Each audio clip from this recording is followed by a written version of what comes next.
Good morning, everyone. This is Britt Simon. Today is Saturday, December the 7th. I thought I'd jump online, take a few questions, and give a few answers. If there's anyone around that would like to ask some questions, feel free. Probably going to be asked a couple of standard questions, so I'm expecting those. Clearly, people are going to be, DV25 people are going to be asking about the visa bulletin. So December 7th is today's date, Saturday. So the 9th will be Monday. And so I really expect the visa bulletin to be published between Monday and Friday of this coming week. It's the same cadence every single month. The visa bulletin is published, generally speaking, between the 8th and the 15th of each month. And this month will be no exception. It was too early to publish it yesterday, which was the 6th. Now we've got the 7th and the 8th, which is the weekend. And so it's eligible to be published from Monday onwards, essentially. They've got all the numbers that they need. Will there be an increase in the regions? I don't know. I'm not going to speculate about that. We don't have any data to back up the speculation. So any speculation you hear at this time is simply guessing, right? And with no information to back that up, we have absolutely none. But in 3 weeks' time, about 3 weeks' time, on January the 1st, we will have access to the SEAC data. SEAC is a database where you can check the status of your case. And for DV 2025 cases, that will become checkable from January the 1st. And on January the 1st, good friend of mine called Zarthisius, I'll call him a good friend, I hope he doesn't mind, will get up at the early hours of the morning and start obtaining the data for us from that system. And he will produce a file probably at some time on January the 1st. We'll have a file, we'll begin to see the data, and we'll confirm how many case numbers there are, what are the highest number ranges where we have selectees in each region. We'll see where there are drops in the number of cases per 1,000, which indicates where countries have been stopped or limited during the draw. We will learn a lot, and you'll learn about your own case, where it exists within the overall position in your region. So it's actually very important data. And I'll explain that more as we get that data, but you will become very much aware of your own position and what your case number means within that region. Okay, so let's see if I got some questions for you. Long time no see. Can't wait for more action on January the 1st. Absolutely, Philip. You're going to be busy, right, as well? You're going to be scraping data. Be interested to see what data you can pull and how you can add to the process, Philip. So yeah, looking forward to that. I used AI photo tool for Adjust. Will it be an issue? Probably not. Some of the AI photo tools are pretty good. So as long as you only change the background and you didn't change your face, your features, your hairline, your shoulder line, or any of that in any way, then you should be okay. Generally speaking, they're only concerned about adjustments you make to your features that could somehow change the identification of you through your photo. Right? For the background, they just want clear separation between you and the background, which means you have to have a light-colored, very close to white background. And if you've used a tool that just takes out the background and makes that more white, that's not a problem. That's not the sort of editing that they are concerned about. Okay. How am I feeling now? Knee issue. Just yesterday, I stopped using the crutches. These things. So although I've got one in the room, I'm not using that anymore. And I'm starting to walk on my own without the crutches. So I have to build some strength back up, and cycle and walk every day. So I have to do that. But thanks for asking. Hello, sir. Immigration is the backbone of the US. I agree. I found a job as a Pashto interpreter here in Afghanistan. Wow. That's really cool. So, hopefully one day you can come and help us in America. But in the meantime, yeah, I'm hoping that you have a good life there in Afghanistan, and I hope you're safe. Why the USA visa case number in the passport is 01 at the end? Okay. They give a number to each case depending on whether you're the principal or the derivative. So if you're the principal, you'll have 01 at the end. The spouse of the case has a 02 and then 03 for all the children derivatives, child derivatives. So there's also a slightly different visa class, DV1, DV2, DV3, again for each of those cases. But for you, if you're the principal winner, that's why they put the 01 at the end. Nothing more than that. Just a counter. Okay. AS 9000 range. Is it possible to get to NL 2025? Almost certainly, yes. Hello, sir. Do you think Trump holding majority in both Senate and House and the Conservative majority in the Supreme Court make it easier for him to repeal DV altogether? Theoretically, yes. Having the majority in the House and being the president should give him that ability. It won't, because he's a very divisive person, and he's not likely to create the sort of rules or laws that would gather support from all of Congress. There's also going to be a very, very slim majority in the House. It's going to be a very, very slim majority, so they can't afford to have any Republicans vote against a bill that they want to pass. Long and short of it is, I don't think with the majorities that they've got, I don't think they're going to do very much at all from a law, making point of view. And immigration law is very, very difficult to achieve change on. So I don't think there's going to be much. And so although Trump talked about repealing DV back in 2017, it's not the biggest deal at all. I mean, you and I think DV lottery is important. But in the big picture, it's not an important thing at all. It's barely on the minds of most politicians. So it's just not there. Okay. It's only a small percentage of the overall immigration budget in terms of the number of people that get green cards each year. It's only 5% of the overall budget, right? The overall number of green cards given out. So it's not important. It's only important to those of us that get it, right? Hi, Simon. Addis Ababa seems good comparing last year's. Do you think it will reach 40K this year? I'll wait and see the data on January the 1st. Yes, I'm aware that they appear to be doing better, and I'm very hopeful that they may have overcome the backlogs in other visa types for immediate relatives, IR category, that has been holding them back from doing all the DV work they needed to do. I'm hoping that's come to an end.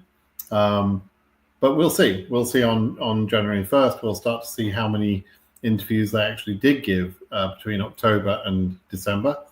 And we'll see how many cases they've scheduled for January and February. Right. So we'll see. We'll see exactly that data on January the 1st.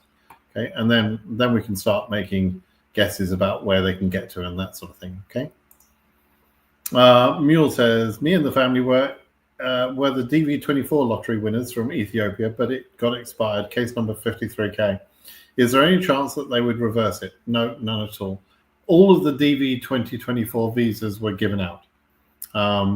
They completely used up the full quota. There's nothing left to give. So even if the law didn't say what it actually says, which is that the fiscal year ends on 30th of September and you can't issue visas after that, even if somehow miraculously that law was taken away, there are simply no more visas to give. So no, you have unfortunately lost your chance. As you know, Ethiopia, Addis Ababa Embassy basically cost you that chance. Your only chance, and what I was shouting from the rooftops from January of this year to people that would listen, is that people in Addis Ababa and Accra needed to get the hell out of there and get their interviews done elsewhere. Some people listened to me and took action. Some people didn't. Those that didn't listen to me don't have their visas today and will not get it. They've lost their chances. They've lost their green card because, they didn't take action. So I'm sorry about that, but it wasn't for the lack of my trying to inform people, and I certainly informed people before your number became current. So I warned of what was going to happen. I warned very, very loudly of what was going to happen. That's all I can do. If people choose not to listen, I can't force them to listen. So I'm sorry about that. Hello, sir. I'm AF21745. When should I expect my 2NL? Right. So I can't answer vague questions. Your question is good in that you've told me the region, you've told me the number, but you haven't told me the embassy. I don't have the data, so I can't really tell you. Right? You are probably current. Your number is probably current, but I don't know if your DS-260 is processed. I don't know which embassy you're at. I don't know whether that embassy is backlogged or not. So I can't guess, I'm afraid. All right. EBT card mean what? It's food stamp card. It's not something that you should even be thinking about, really, because if you're an immigrant coming here to America, you need to have a plan on how you will support yourself. This is the whole point of public charge. And you should not be coming here with a plan to use government assistance. That is not a good plan. There are plenty of jobs here, plenty of work. Funnily enough, I was talking to a bunch of people in a chat room this morning. It was about 8 or 9 people, and they were old white Americans, and they're all telling me about how much they live on their Social Security and how life has kind of beaten them down and they didn't get a chance. And so there were a bunch of old poor Americans. It was pretty depressing listening to them. But I have to say, they didn't listen to what they were told and didn't make adequate plans. And now they're old white people and they have no money. And that's their fault. And along with that, they're also Trump voters. They're anti-immigrant because the immigrants are coming here to take their precious jobs. I don't think so. So they're anti-immigrant because Trump has told them to be anti-immigrant. They're anti-gay. They're anti-trans, blah, blah, blah. They're anti all these things, but they haven't got a pot to piss in. They don't have any money.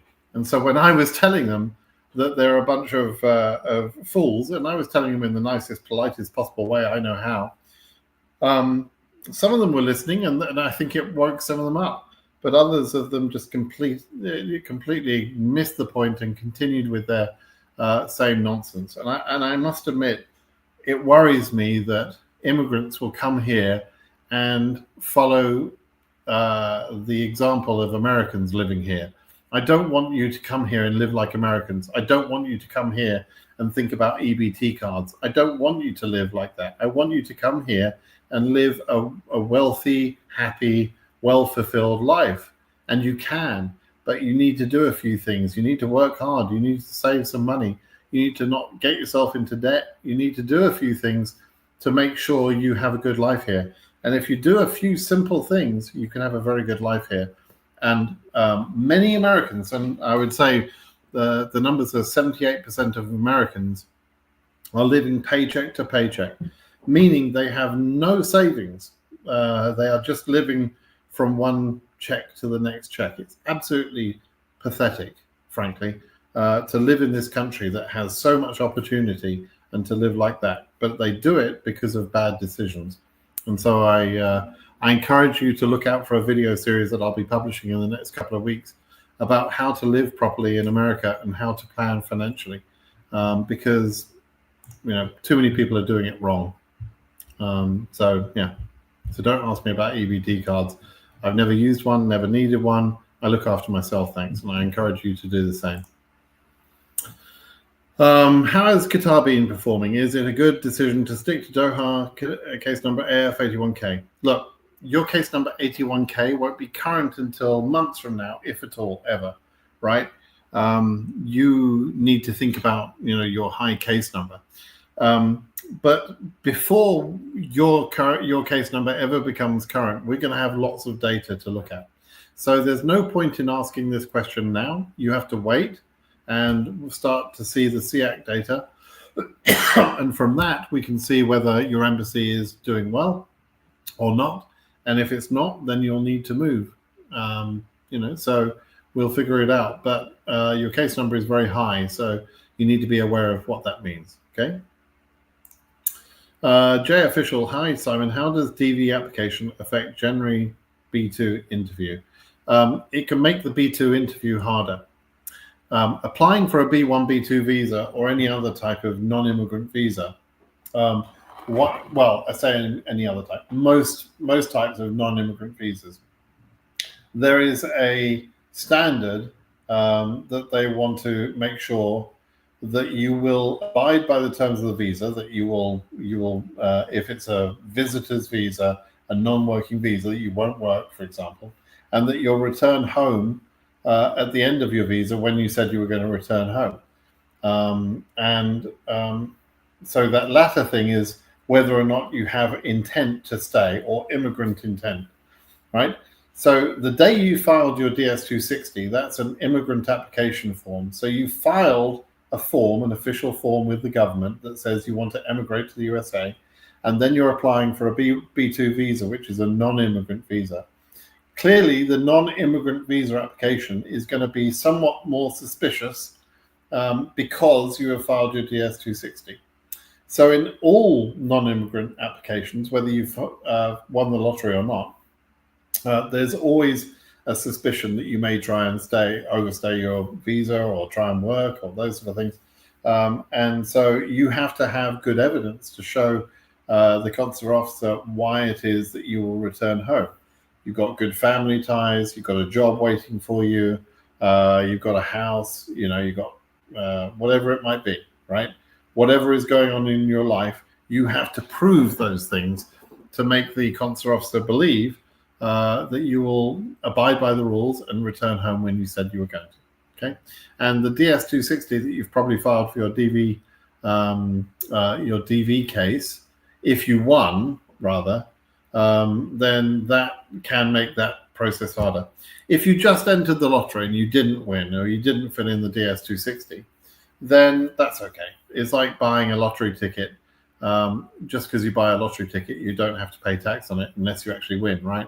And so same sort of principle with DV lottery. So it depends what you mean by the DV application, right? If you mean the application, the immigrant visa application that you fill out after you've been selected, that is a concern for them.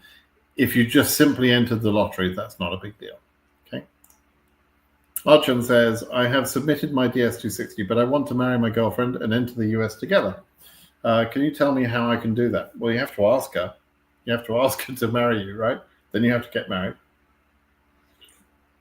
But I should imagine you probably are asking me about the immigrant side of things, right? You can do that. You just have to be aware that there is a suspicion sometimes when people get married after they've been selected in DV lottery that marriage is somehow fraudulent, right? That it's not a real marriage. It's not a real relationship. So if you do marry a partner now, you have to prove that relationship existed prior to your DV lottery win, and that the marriage is genuine, right? And genuine marriages can easily come up with proof about how to show their marriage is genuine. They would, for example, be able to show pictures of a wedding with lots of people at the wedding, lots of friends and family, etc. They would prove that they had a relationship beforehand. They probably have some social media posts and some photos showing, some sort of trips they've taken together or something like that. Now, you have to prove those things to a consular officer if they ask, and they will probably ask. So go ahead and get married. If this is someone you love and you want to be going to America with that person, go ahead and get married.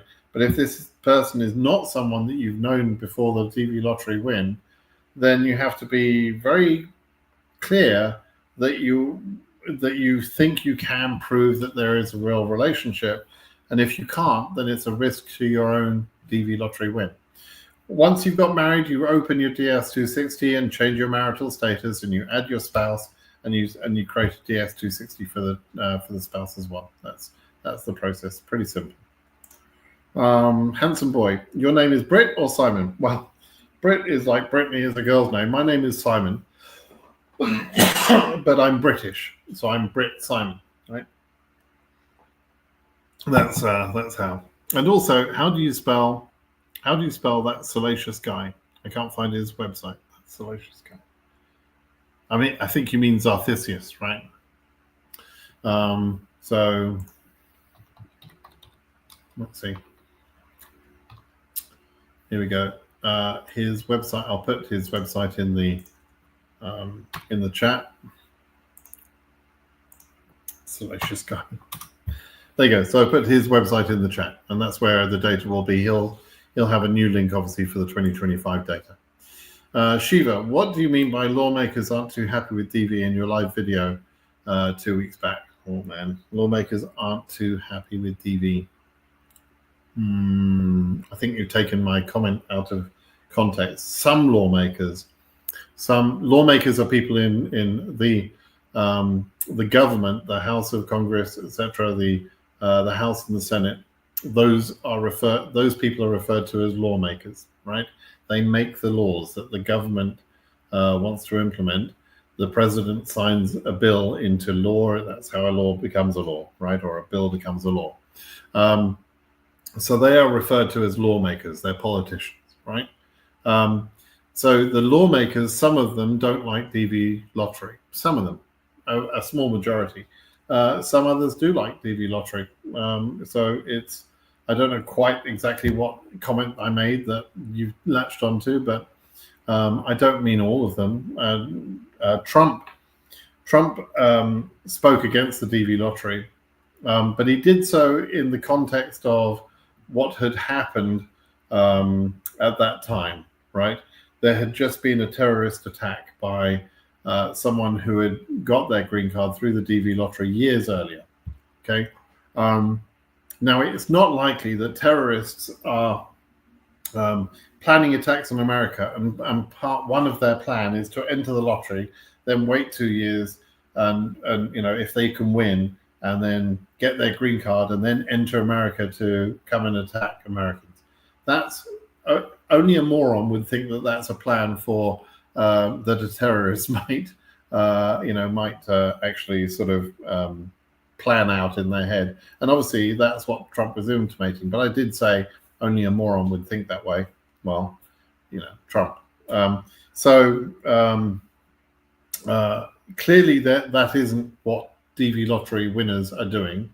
But nevertheless, that was why Trump talked about that back in 2017. It was at that moment in time. But also you have to understand the context of that moment in time was a few months after he'd been elected. He'd come to power. He came to power talking about Muslim terrorism, etc., and wanting to ban all Muslims from coming into the country. He also talked about Mexicans. He's a bigoted man, obviously, or wants to appeal to bigoted people. And so he talked about all those things in the context of that time, but he didn't take any action, or no action was taken, because he's not a king. He can't just say, okay, I'm going to stop the DV lottery. Our system of government doesn't work like that. The president is not a king. So don't worry about that. 2025 green card processed or hold from January. I don't know what that means. The DV lottery will continue. Trump may try and implement some sort of bans of various people. We don't know yet for sure. He may do. So we'll have to wait and see what he does. But Simon, case number AF 26,000, living in Ghana. Do I still stand a chance? You have to get the hell out of Ghana. And if you don't listen, you'll be like our friend earlier who had an AF 53K number and lost his chance in DV 2024 because he got stuck in Addis. You have a small window of opportunity. Literally in the next few days, your number will probably become current. Once your number is current, it's going to be much harder for you to move your case to another embassy. So what you should do is you should email KCC today, and I'm serious, I mean, do it now, and unlock your case, your DS-260, and then change your address so that you are in a different country. Okay, you need to actually move to a different country, because if you wait in Accra, you're going to lose your chance. And you'll either listen to me now or you'll lose your green card. It's as simple as that, I'm afraid. So listen to what I'm saying. Unlock your case. Don't dare mention to me that unlocking causes delay, because it doesn't. And that would be a stupid thing to say anyway. Unlock your DS260, change your address to being to show that you're living in a different country, and move to that country, at least on paper, because if you wait in Accra, you're going to lose your green card. It's as simple as that. Okay. Rico and Nemations. I'm going to try and remember your name, and I'll think about what I just said to you in the future, so that to see whether you listen to my advice. Okay. Good luck. Archer, I have submitted my DS260, but I want to add my fiance. Is it possible? Yes, you have to unlock. First you have to get married. You can't add a fiance. You have to get married, and then you unlock, and you modify your own marital status. You add your spouse to your own DS260, and you create a DS260 for that spouse. Yeah, that's how you do it. Sammy's Lifestyle. AF1000 up to now, no 2NL, Freetown. Yeah, Freetown have been slow, right? Should I expect it in the next batch of 2NLs are coming? Maybe. I don't know when Freetown are going to start taking cases, but yeah, probably in the next batch, I would imagine. Hi, Britt. Nice connected. How is your health? Thank you. I'm feeling a little bit better. Still got my cough, but never mind. Hi, Brooke. Britt's good to see you. Good to see you too, Susie Sue. Hands-on Coding says, hello, Britt. My AF20K, but up till now, it's still stage 1 currently processing, while others have gone beyond that in stage. I unlock in September to update my LinkedIn account. Shouldn't have done that. And submit it the same day. A LinkedIn account isn't social media. You didn't need to unlock for that. However, that unlocking hasn't caused a delay. There is something probably about your case that is taking longer to process, right? That's as simple as that. And many people don't believe me, but this is the same year after year after year. All I can tell you is that there are people who submitted early, who unlocked, who made changes, significant changes, and then got processed and have been scheduled and have been issued visas. By this time of year, I can guarantee that has happened. So the fact that you unlocked is not the problem. It's just that your case is taking longer to process. And I don't know why, but but that's what's happening. Saving Rubin says, hello, Simon. What can you say about Yaoundé Embassy? My case number is AF14K. Last month, I checked my status and KCC told my case is ready for interview. So your DS260 is processed, but still no 2NL. I don't know what might be their performance. And I don't know what their performance is like either, Saving Rubin. We don't know how many people are in front of you, right? And we'll only begin to sort of understand that once we see the SEAC data. We'll see how many cases that embassy has taken, and we can somewhat estimate how many cases they should be taking, so we can get an idea of how many people are likely to be in the backlog of people waiting in front of you. Okay, so we'll know that better in January, but you'll have to wait and see. Of course, you might get your 2NL this month. I don't know. Fingers crossed. So Vafi Ansari says, sir, host doesn't work full time, do contractor jobs, and drive Uber, no salary strips. Will it be okay to show taxes only? As long as that person files a 1040, which is an annual tax report, you might be able to get away with that. But it depends how much that person is really earning. So what some people do when they're in business for themselves, if they drive Uber and that sort of thing, they show their expenses as being so high that they pay very little tax on their income. And they think they're being clever, and they are being clever in a way. They're not paying so much tax. But that is not good when it comes to what you need in terms of proving that they are financially capable of helping you. It won't help you if they have paid very little tax because they show very little income. So it depends how much they earn, basically. So, you should ask for those tax reports. Morning, Simon. DV24 here with Greencard. Good. Moving to NYC in February. Thank you for all your help. Maisie Mumbles. That's an interesting name. Maisie.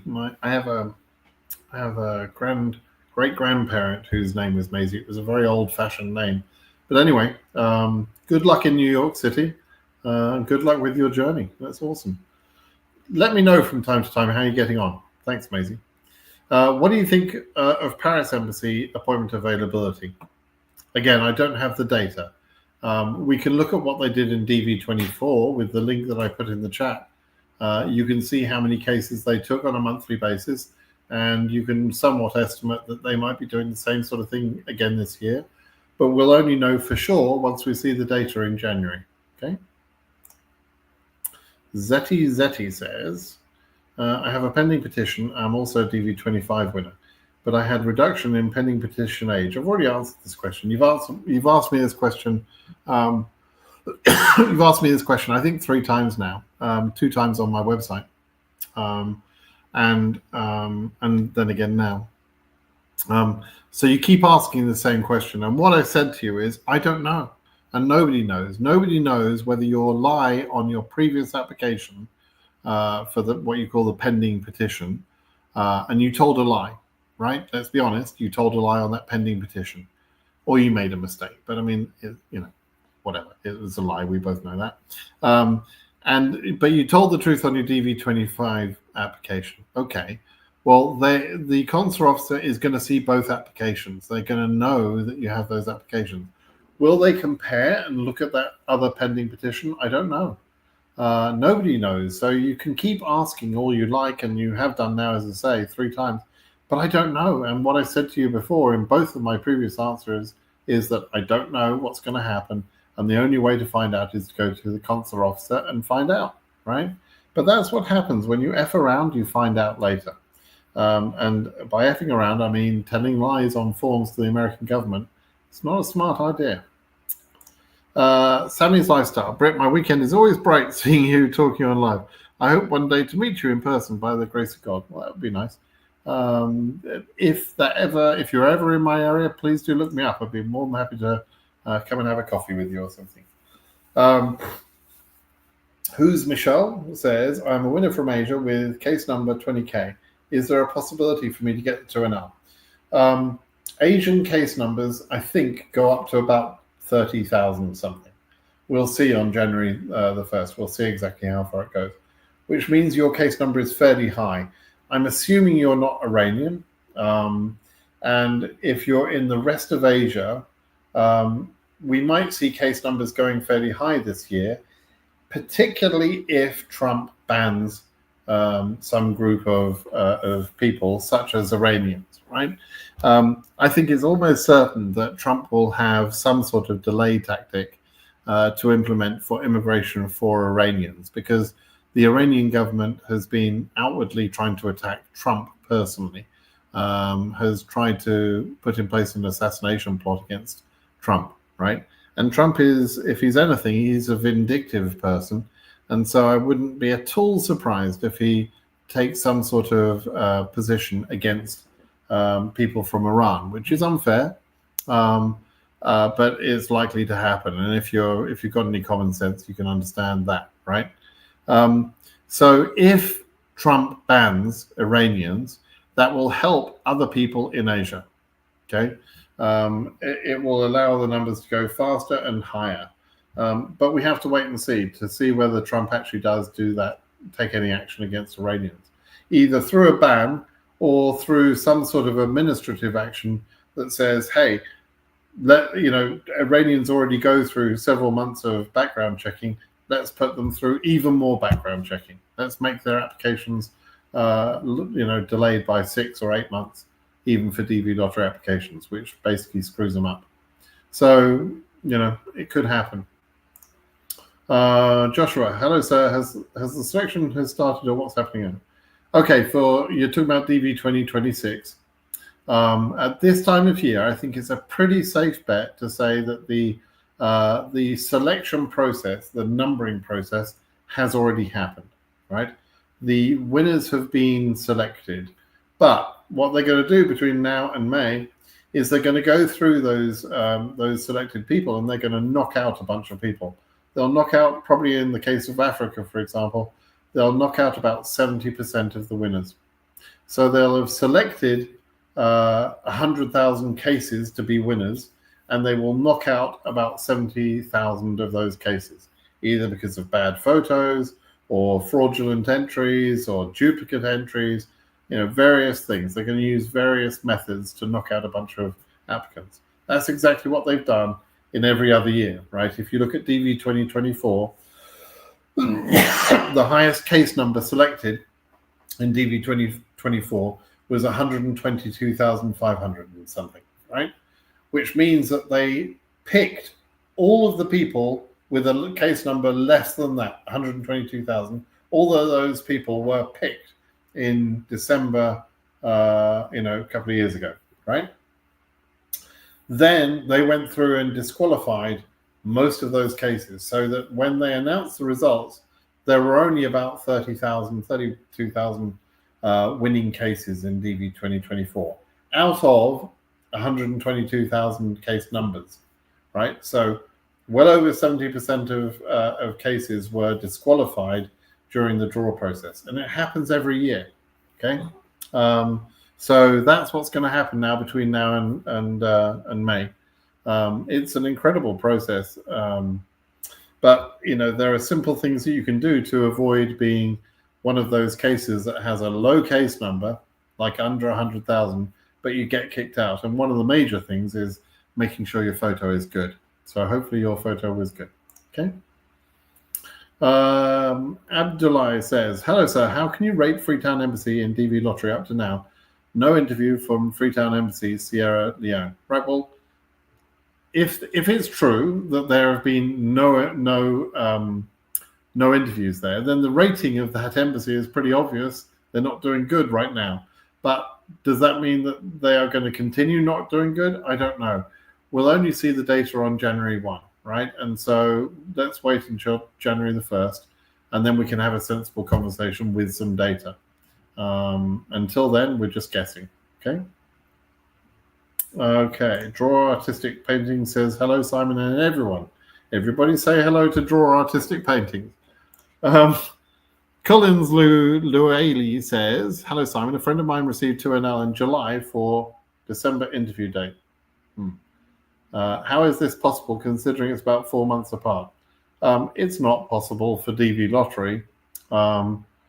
What that is one of two things. It's either not a DV Lottery case, or it's bullshit. But what it isn't, it is not a DV Lottery case, right? So I don't know in what way it would be bullshit, whether he's bullshitting you or whether, I don't know what the position is.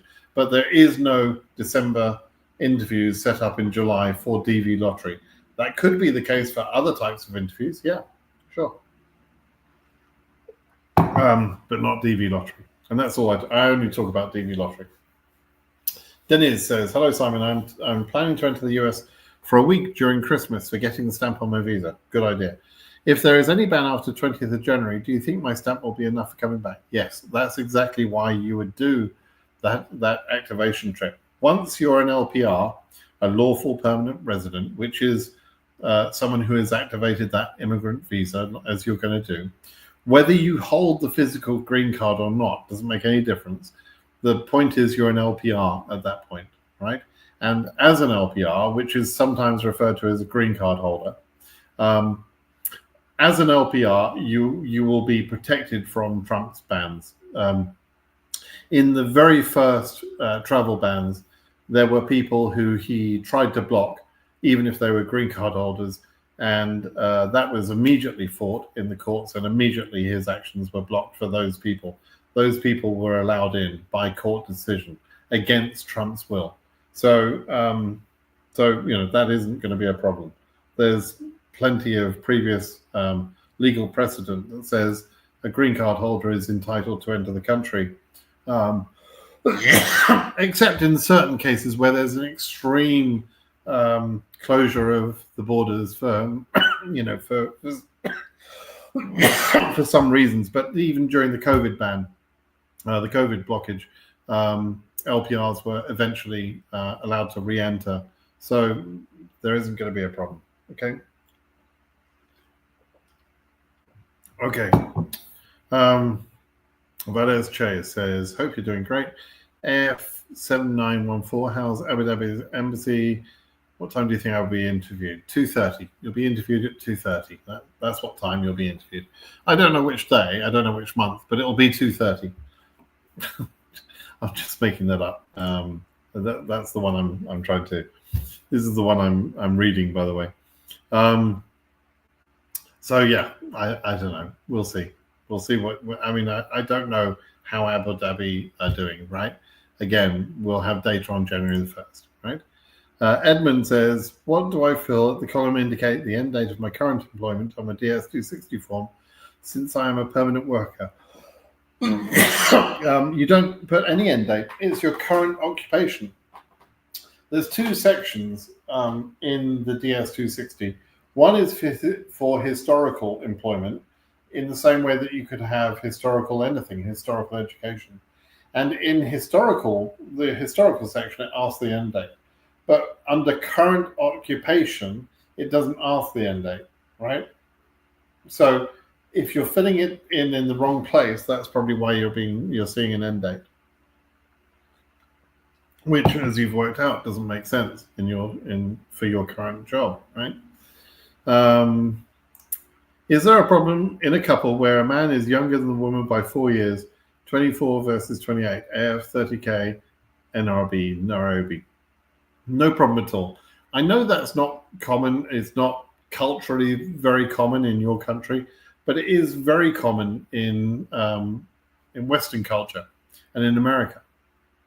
So it's funny to me that you worry about these things. Age gaps, not a problem. Whether it's male or female or male, whoever's older, it doesn't make any difference. That is not a reason to distrust your relationship.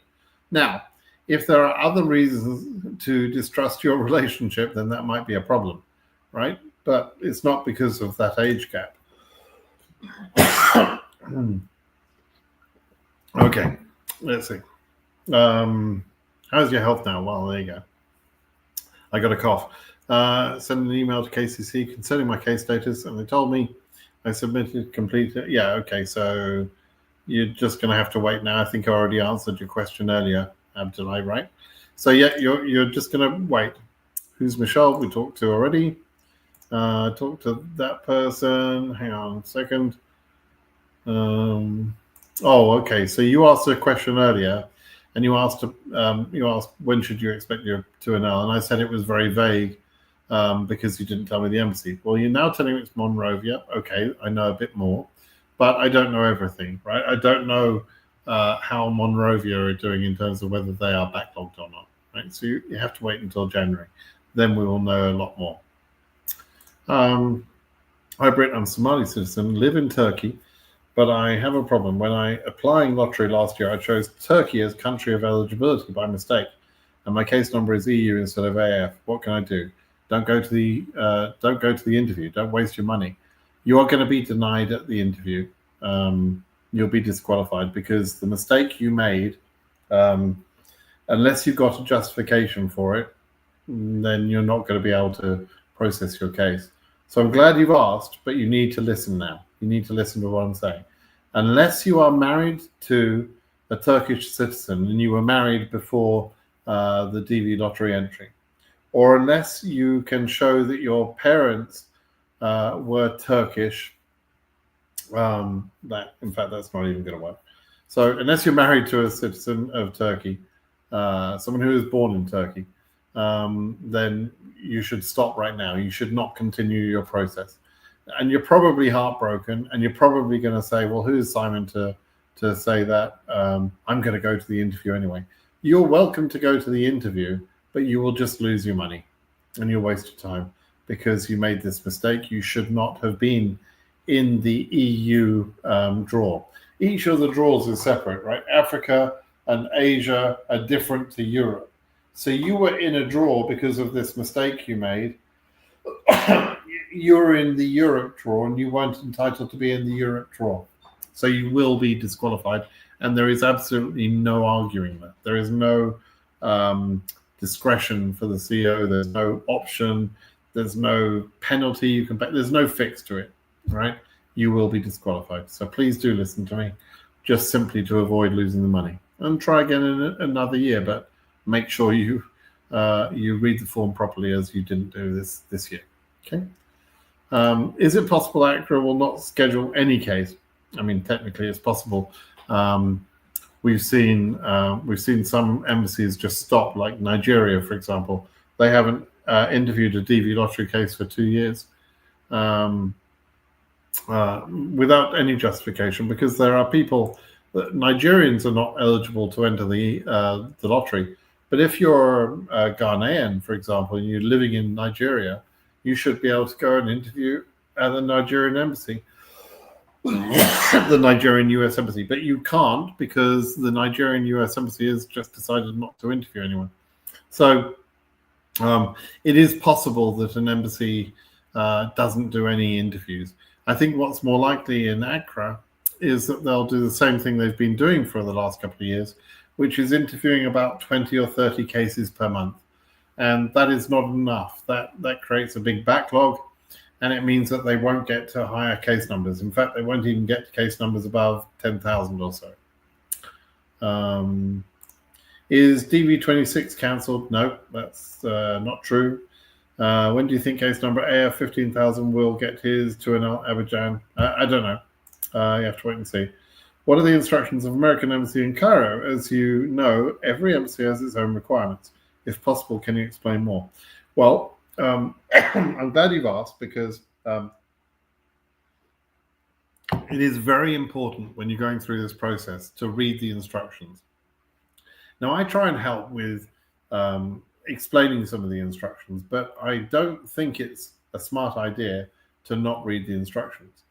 So if you Google the words "if you are selected," that phrase, "if you are selected," that's all you have to type into Google, and it comes up with a web page which is the full set of instructions for DV lottery winners. And in there is a link that says that it talks about going to. I'll show you. Why don't I just show you this? Right? Let me just show you my screen here. I'll show you exactly what you should do, because everybody should be doing this, and honestly, I don't believe many of you do. So here's what I said. If you are selected, right? So you type, and it comes up to "if selected," and you go into the set of instructions for DV lottery, right? And there it's like diversity visa program, and it takes you through the steps: step 1, step 2, step 3, step 4, step 5, step 6, and so on. It's like a little map showing you how to process your case. In step 6, where it talks about preparing supporting documents, as you read all of that, right? And you should read all of this. Don't think that this is too much text for you to read. Your green cards depend on you reading these freaking instructions. So read them, right? Don't tell me this is too much work for you to do. So then as you go down there, you'll read about, for example, this section tells you whether you need a police certificate or not, and for which countries. If you're from, the country, or, you will need a police certificate from your country of nationality if they resided there for more than 6 months and you were 16 years or older. Please, and who do they get it from, right? So all of that information is there, and it has a link there to reciprocity by country. That's an important page for you to go and look at. So when you look at, for example, actually, if you look at, let's talk about Egypt. Let's go back a little bit. Let's go back to Egypt. You were asking about Egypt. So you can go into the country instructions, the reciprocity page for Egypt, and you can read about how you obtain a police certificate. both Egyptians and foreigners who were born in, permanently reside in, or have resided in Egypt in the past may obtain police certificates. And it tells you whether there's fees, what the document name is, how you apply for that. Tells you everything. Here's the procedure for obtaining. Whole thing, right? Tells you all the instructions, right? So that's the reciprocity page. And you need to go on the reciprocity page for any country that you have lived in the past. And you need to understand whether you need to supply police certificates for those countries or not, which you can tell from here. But also below that section there is a list of US embassies and consulates, right? It says, please visit the list of US embassies and consulates to review embassy or consulate instructions provided by your city. Okay, sounds interesting, right?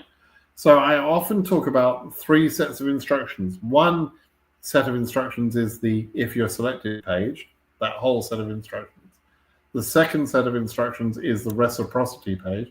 And the third set of instructions that you need to read, you do need to read this information, is this. You go in there and you figure out for Cairo, what is the list of things specific to Cairo? How do you get your medical exam? And it shows you how to do that. What's the pre-interview checklist? What instructions are there in there? Everything. This is by consulate, right? So you have to be reading this. It tells you which vaccinations to get. Gives you hints about who can provide those vaccinations for you. It tells you about the X-ray. It tells you the fees. I mean, why wouldn't you just go and check this out, right? So when you ask for me to explain, what it means is you haven't read the instructions, and you need to go read the instructions. Okay, so all you got to do is Google if you are selected or if selected, and then that will take you to the first page. And from there, you can read the reciprocity page for the countries you're interested in and the embassy's specific instructions. Please do that. Your green cards depend on that. All of you should have done that, okay? So there you go. Baba John. Baba John. To a Spanish speaker, that's a great name. A Bobo. It's that's Bobo. My case number almost 36,000. What 36,000? What do you think I am from Asia? Oh, you're from Asia. You're from Asia. Is your case number a DV 2025? That sounds like a very high case number. If that's true, you must have the highest case number, or almost the highest case number. Unless you're a DV 2024 case, in which case, it's way too high. But yeah, Baba John, let me know. Are you a DV 2025 with a 36,000 case number? I'd be surprised, to be honest. Right. Mantha, so freaking anxious. Yeah, I know. You keep finding things what to worry about. What are you worrying about today, Mantha? You're going to be fine, but you keep finding all these things to worry about. I don't know why, but there you go. A former F1 visa applied and was under 214B. Was questions I expect during my lottery interview. Okay, so for questions that you expect, go Google the words Brit Simon interview experience, and it'll come up with my blog, and it'll go to a page where you see people have added their experience stories. Okay. So, and you can read all the questions that people were asked in all sorts of embassies around the world. It's a really valuable piece of information that people have been adding to for about 10 years now. They've been adding their interview experience stories. And so go read those, okay? That's really important information. If you want to know how the interview will go, read other people's experiences of how their interviews went, okay? Adeyemi says, thank you for the information. I came across your channels last month and I used the opportunities to apply for the DV. Good. I'm from Nigeria, but my mother is from Republic of Benin. Okay, so hopefully, Adeyemi, you should have you should have done a couple of things. So you would have entered with your country of birth as being Nigeria, right? But your country of chargeability would have been Benin, right? And it's possible to do that, but you are going to have to show that your parents were not from Nigeria and that you were only in Nigeria, or your parents were only in Nigeria for a temporary period of time when you were born, right? So there is that exception. It is possible to get selected or get processed and be awarded your green card if you are selected on that basis. Hopefully you did that right because you listened to my advices. Okay? Good luck with that. Fingers crossed for you. Bojana, thank you for your advices. Following you every week. I've made a LinkedIn account this month, which I did not have when I sent the DS260. Can this be a problem? No. LinkedIn is not social media for a start. And so, no, it's not a big deal. You don't need to worry about it. Hair by Dennis. I get my visa. Thank you for your information. My question is, by any chance, me and the family have problem in entering the US? No, I would prefer anyone that has their visa already or gets it before January 20th. I would prefer everybody to enter the USA before January the 20th. There is a chance that Trump starts to make immigration more difficult. And, certain countries are going to be impacted. Whether you're from an impacted country or not, I don't know. But just to be wise, enter the USA before January the 20th, please. That would be a smart thing to do. Okay. Daruji. We had our interview and we were placed under 211G. I think you mean 221G. No document was further requested and our passport is with the embassy. Can you advise, please? We were given a white paper and we were AP. AP is what we always used to call 221G. 221G can be for various reasons. It can be for a missing document, but in your case, it sounds like it was more for background checking.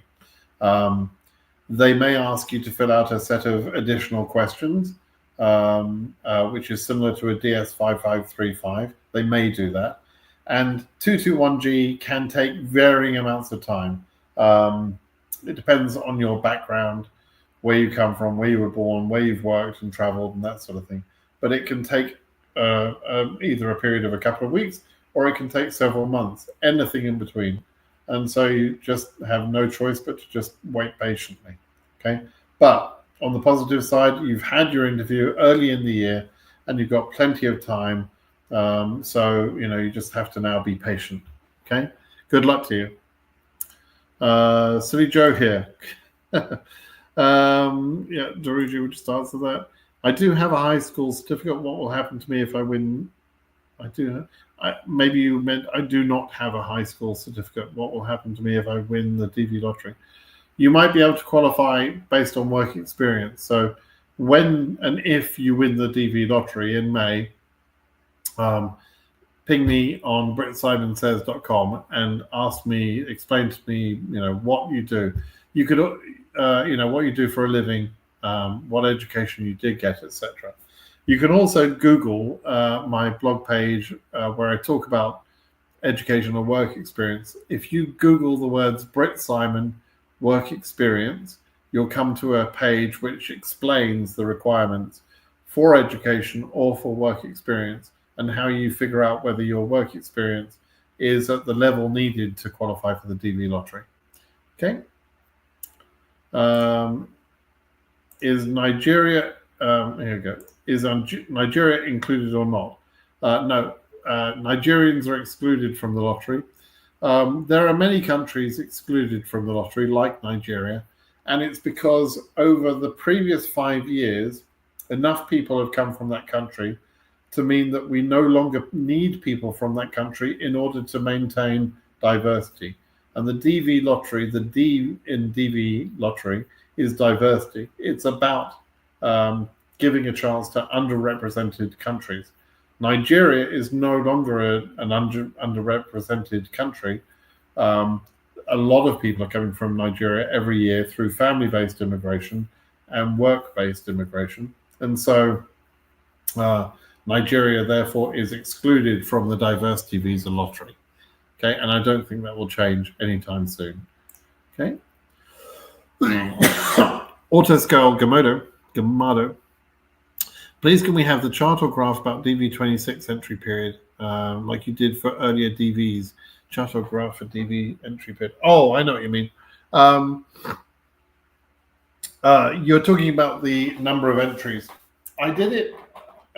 There's certain things that I've done that I probably won't do every year, but you could easily do it. I used a publicly available API, which had data on how much traffic was hitting the government servers in various domains on various days, and you can do it for a historical period of time.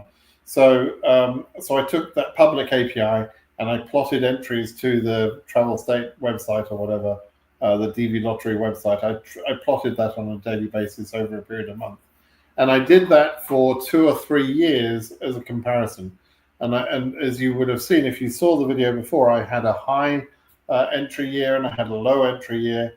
And I think I did it for DV24, explaining that I thought it would be, maybe it was DV25, that it would be a mid entry point. And that's exactly what happened. So all it was able to prove was that there's a correlation between the number of people going to the website and entering, and the number of entries that they received. It's obvious, right?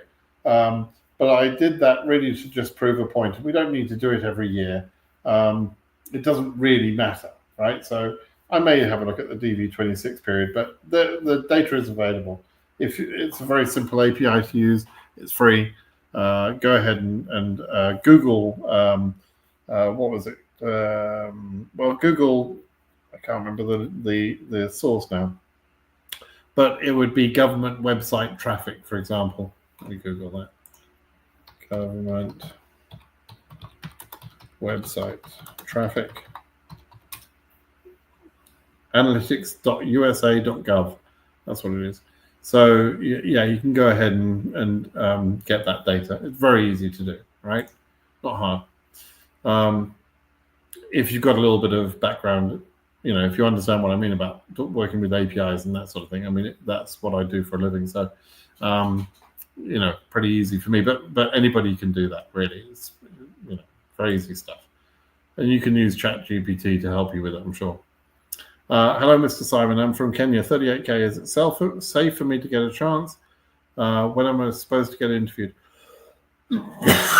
Kenya Embassy, Nairobi, performed extremely well over the last couple of years. People have freaked out because they've heard there's very few interviews happened so far. But I did hear from someone the other day that has had an interview in Nairobi already. And so I know they're doing some interviews. I just don't know how many. We'll see on January the 1st. We'll see how many interviews they're taking.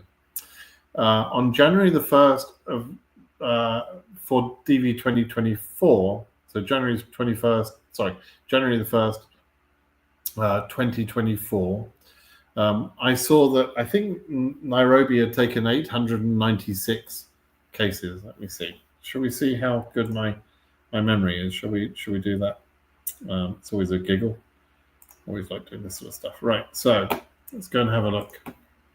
So what I do is I go and check how many cases any particular embassy has, and Zarthisius's brilliant site has all the data. Right, it's all in the one place. So you can go ahead and you can check for Nairobi. 892. Damn it, I was 4 off. I said 896.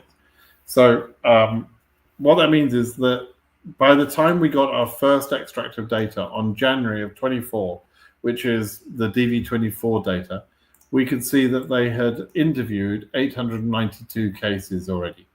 I said 896, but I was pretty close, right, for an old man. And then we can see the number of cases that they took in each month after that. And you can see they took a lot, right? If we do the same thing with other embassies, we can see that as of the point of January the 1st, which is the first time we get data, Addis had only taken 58 cases. And that was scheduled cases at that time. So that's all of the cases that were scheduled for October, November, and December interviews, plus the cases that were scheduled for January and February. So 5 months of interviews. In 5 months, Addis had only had scheduled 58 cases. That told me instantly there was going to be a problem with Addis. And I started talking about Addis in January of last year, saying, for God's sake, you've got to understand this is a problem. I also looked at Accra last year. They had 60 cases, right? Again, 5 months of scheduling. That's 12 cases on average per month. And look what Accra then did. They did 20 cases. In March, they took 20 cases. In April, they took 20 cases. In May, they took 20 cases. In July, they suddenly got crazy and they took 95 cases and somewhat saved the day. But it wasn't enough. This is the number of interviews they're giving on a monthly basis. Clearly not enough, right? So you can do this for all sorts of you can do this for any embassy and see whether you think they're taking enough cases. And you can, again, you can sort of, let's just go back to Nairobi. You can see that, okay, they took 892. When I saw that number, and Nairobi had been a difficult embassy up until that point. When I saw that number in January of 24, I started saying, hey, Nairobi is going to be a good embassy this year. And if I were you, I would transfer your case to Nairobi. If you're stuck in Addis or you're in other places and you get your case transferred to Nairobi, do that. I then got a bunch of stupid people that complained about me to KCC because I was encouraging people to move their case to Nairobi at the time. And not that I cared. I don't care what KCC say. They've got no right to tell me what to do. I live in a free country. I can say whatever the hell I like. Thank you.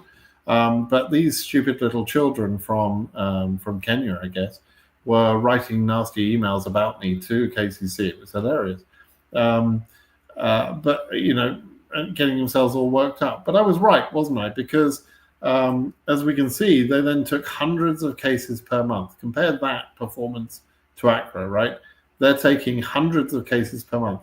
And if you look at the performance, they took and scheduled cases right up to 122,500. They took all the cases they could take.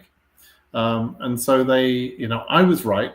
The Muppets that were complaining about me back in February or March of this year, because of what I was telling people, were, as I thought at the time, stupid fools, because I was right and Nairobi did a fantastic job. So, maybe people should listen to me and then shut the F up when they don't know what they're talking about. Maybe. I don't know. It's just my opinion.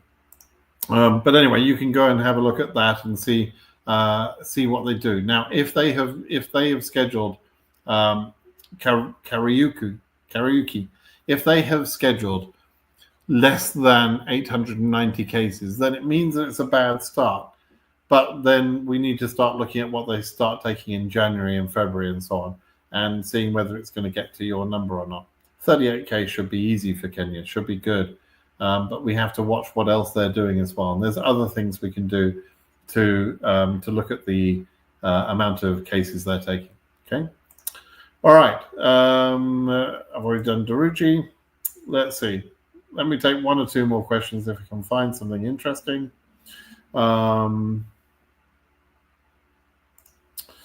Please, when an embassy asks you to bring birth certificate, original and legalized copy for interview, what does it mean? Okay. Again, as I showed earlier, you need to look at how you obtain documents in your country. Right? In your country of birth, there will be an authority, an organization whose job it is to issue birth certificates. Let's have a look at this. Let's do this. GMANFX. You haven't told me which country you're in, but let's go and have a look at this. So you would come to the reciprocity page, right? And let me just scroll back up. And this is the reciprocity page for Egypt. I just happen to be on at the moment. And in there, you can click in this section, and it tells you how you obtain a birth certificate, right? It tells you who's the issuing authority. It tells you how to obtain it, procedure for obtaining, and everything else. It tells you whether certified copies are available or not. A certified copy in Egypt will cost £7 Egyptian, right?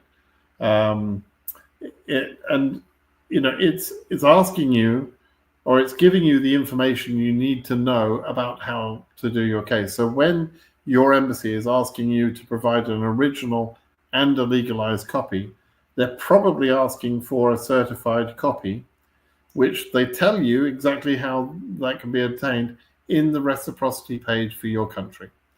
Okay, so you don't need to ask me, you just need to read the bloody instructions. Okay, that's it. And it will vary by country. Not every country is the same.